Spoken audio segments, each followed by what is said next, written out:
Assalamualaikum warahmatullahi wabarakatuh. Sampurasun, salam pariwisata. Sobat pariwisata, kali ini kita masih berada di wilayah Barat Bandung Barat. Masih tetap berada di salah satu desa yang ada di Kecamatan Cikalongwetan, yaitu Desa Cipada tepatnya. Dan kita akan mencoba mengeksplor salah satu tempat wisata atau destinasi wisata yang ada di wilayah Kecamatan Cikalongwetan, Desa Cipada, yang biasa dikenal dengan sebutan Bukit Senyum.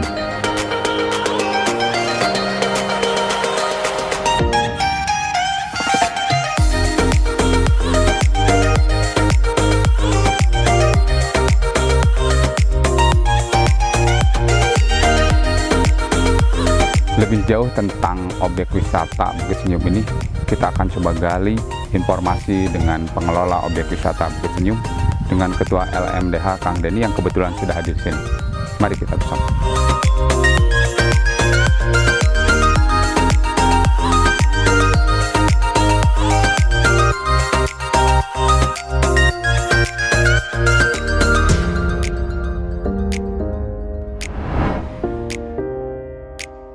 Assalamualaikum warahmatullahi wabarakatuh. Oke, sobat pariwisata, seperti saya janjikan terdahulu bahwa kita akan mencoba menggali informasi terkait pengelolaan Bukit Senyum ini. Di sini kita sudah hadirkan pengelola objek wisata Bukit Senyum, Kang Denny. Dan di sini juga kita terus menggali terkait objek wisata Bukit Senyum ini. Tentu saja kita harus menghadirkan Kepala Desa Cipada, Kecamatan Cikalongwetan. Baik, pertama kita cari informasi dulu terkait informasi pengelolaan Bukit Senyum ini, sampai sejauh mana peran serta pemerintah Desa Cipada terhadap keberadaan Bukit Senyum. Pak Kades di sini sudah hadir, Pak Ikin.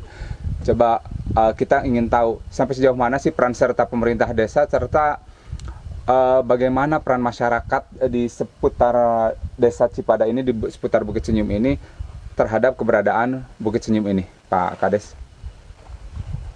Terima kasih Pak Kadis. Kaitan dengan adanya pariwisata Bukit Senyum, alhamdulillah support dari pemerintah desa tentu saja sangat berterima kasih kepada pengelola telah membangun atau telah menata hutan. Pada prinsipnya hutan hijau atau masyarakat Nyangu, gitu ya, masyarakat Nyangu hutannya hijau. Nah, support dari pemerintah desa, alhamdulillah, dari jalan tadinya tanah, Pak.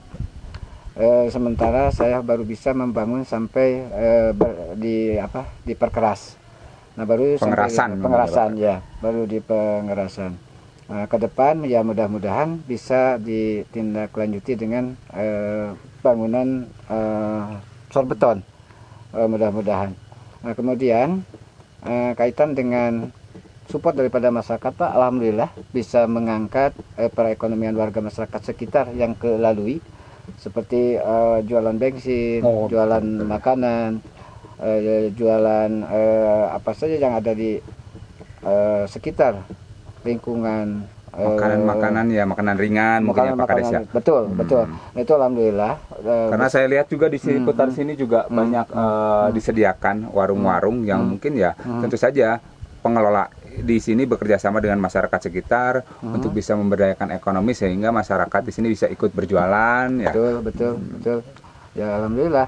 Jadi tadinya bertani, sekarang istrinya bisa berdagang, itu bisa mengangkat perekonomian, menambah ekonomi keluarga. Betul, ya, tentu saja itu meningkatkan taraf perekonomian masyarakat. Betul. Ya. Kita beralih ke Kang Denny sebagai pengelola. Kang Denny ini kebetulan bergerak di LMDH. Ya, sebagai LMDH yang mengelola objek wisata Bukit Senyum. Apa saja sih wahana yang ada di Bukit Senyum ini? Dan saya juga belum dapat informasi nih Kang Den terkait luas wilayah yang dikelola oleh LMDH atau pengelola Bukit Senyum ini, berapa luas dan wahana apa saja sih yang ada di Bukit Senyum ini, Kang Den? Ya. Terima kasih Pak Kadis atas kunjungannya di Bukit Senyum. Terkait dengan pertanyaan barusan bahwa berapa luas, sebetulnya kalau cuman wisata ini baru luasan 5 hektar Pak. 5 hektar. Sebetulnya berawal dari perkebunan kopi juga semuanya. Semuanya kami mengelola. Ada perkebunan kopi juga ya? Iya, pada awalnya di sini perkebunan kopi, cuman karena kurang produktif kami alih fungsi gitu ke wisata. Semuanya yang dikelola oleh LMDH itu pada awal di budidaya 188 hektar. Cuman yang 5 hektar ini terlalu rimbun dan kurang produktif sehingga kami musyawarah untuk dialih fungsi jadi wisata. Itu berawal dari 2016 bulan 11. Nah, sampai sekarang udah menginjak 5 tahun lah, 5 tahun berjalan. Adapun wahana yang kami baru bisa sediakan sebetulnya masih sederhana, sedang-sedang saja gitu Pak ya, yang kami sediakan dalam artian modal yang terjangkau. Ya, betul. Ada yang mungkin kolaborasi hasil industri itu balon istana sama flying fox mungkin, baru 2 itu. Yang selebihnya mungkin ada motor trek anak-anak itu ya. Ada motor trail, ada motor trail anak-anak, cuman dipakai atau dipasangnya itu di saat-saat hari libur banyak atau Sabtu Minggu aja gitu. Terus kalau wahana yang lain misalkan gazebo, lesehan dan untuk beristirahat keluarga itu sama mainan anak-anak yang kayak di PAUD, di TK itu dari awal juga udah terpasang, udah ada. Termasuk juga di sini menyediakan sewa hammock ya? Iya, sewa hammock sama itu ya fasilitas untuk sekedar remaja untuk bersantai gitu. Iya, itu disediakan dari awal itu Mas.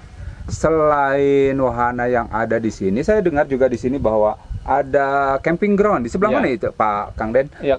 Camping ground. Kalau camping ini sering dipakai, mungkin ya pengunjung itu melihat fasilitas yang menunjang. Ada betul. Jambannya juga dekat, musolanya juga dekat, sehingga lokasi ini sangat terpilih.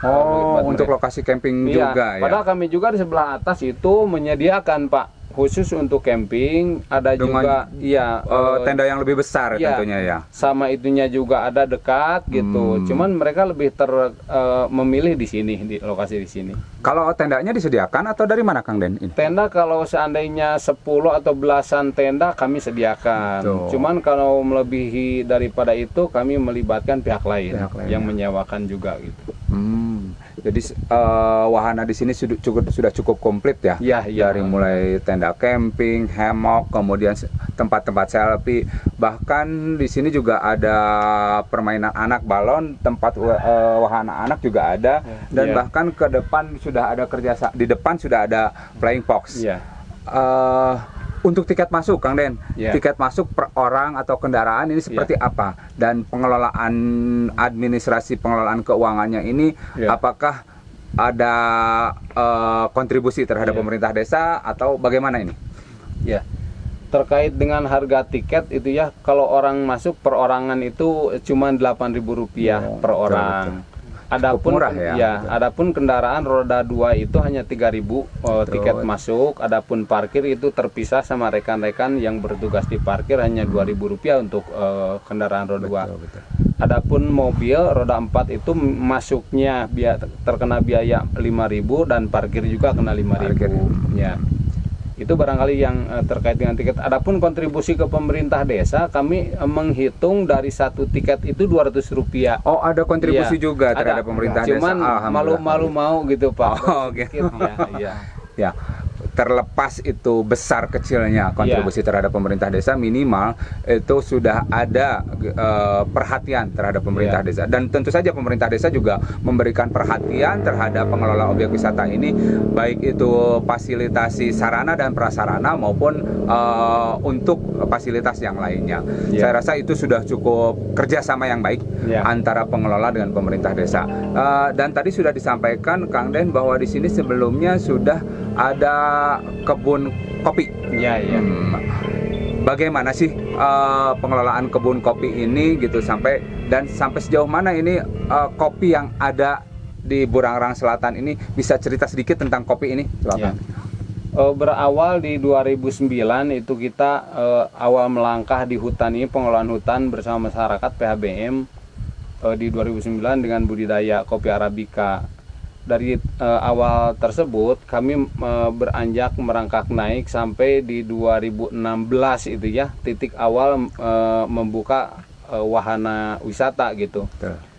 Adapun dengan terkait budidaya sampai saat ini kalau dibilang produktivitas sudah bisa sekelas kualitas ekspor. Kualitasnya gitu. Ya, betul, kualitas betul. ekspor di mana kami pun menyediakan bahan baku ekspor. Per panen itu kita di 45 ton sampai 90 ton. Wah, sudah sebanyak itu ya? Tergantung fluktuatif di masa panen aja gitu. Kalau permintaan pasar sendiri, Kang Den, Iya.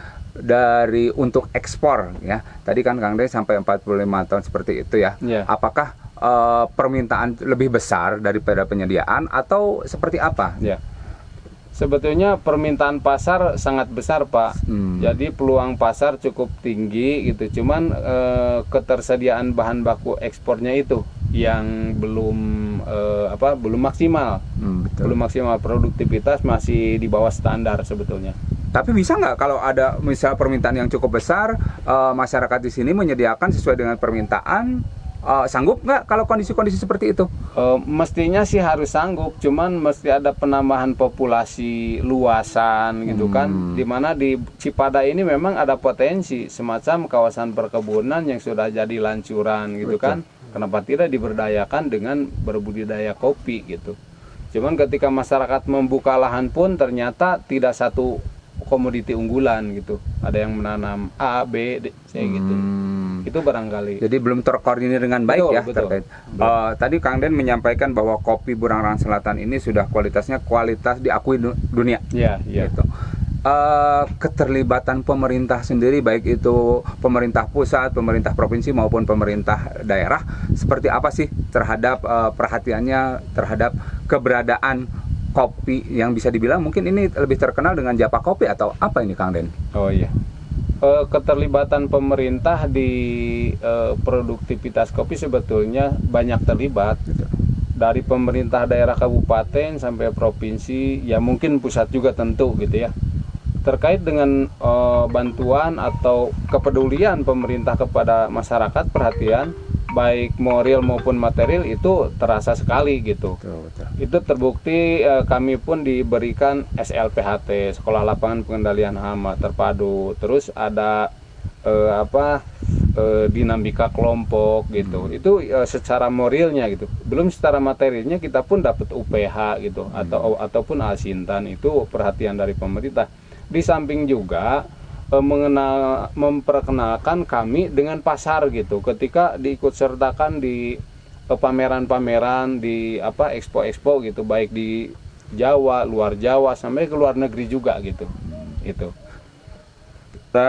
Sekarang terkait pengembangan kopi Bursel ini, mungkin ada kendala apa sih dalam hal pengelolaannya sehingga seolah-olah kopi Bursel ini gitu ya, pengembangannya mungkin agak tersendat ya. Saya rasa seperti itu. Tadi kan Kang Denny menyampaikan bahwa sebetulnya kalau masyarakat mau berkolaborasi berkaitan pengelolaan kopi ini bisa berkembang sesuai dengan permintaan ekspor. Sekarang kalau ternyata kendalanya masih parsial ya, tidak semuanya. Kemudian selain itu kendala yang lainnya seperti apa?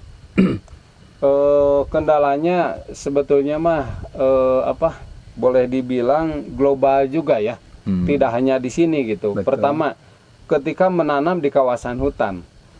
Kawasan hutan itu ada aturan tersendiri gitu, semacam terlalu rimbun nggak bisa, semena-mena gitu kan, diwih-wih supaya agak terang nggak bisa.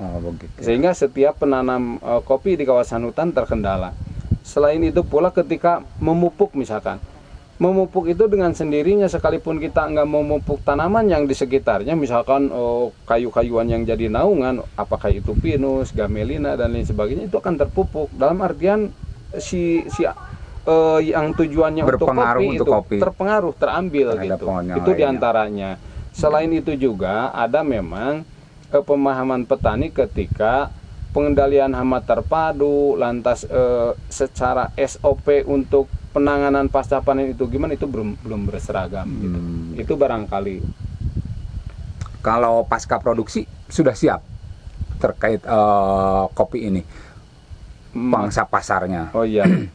Kalau itu mah sebetulnya kalau saja tidak terkendala sama COVID ya, itu sebetulnya kopi Java Prianger mulus-mulus saja gitu. Semuanya. Cuman terkendala COVID yang memang udah hampir 2 tahun berjalan, apalagi di saat PSBB itu kan keran ekspor ditutup total, sehingga betul. produksi yang keluar itu nggak bisa laju gitu. Oh gitu ya. Iya. Baik, sobat pariwisata, kita sudah mengungkap banyak terkait kopi yang barusan Kang Denny bilang kopi Java Prianger. Tapi apakah sobat pariwisata sudah tahu dan sudah pernah mencoba kopi Java Prianger seperti apa? Silahkan. Kalau penasaran bisa datang setidaknya ke objek wisata Bukit Senyum. Sekian. Terima kasih Pak Kades. Sama-sama. Kang Denny sebagai LMDH. Saya pamit. Wassalamualaikum warahmatullahi wabarakatuh. Waalaikumsalam.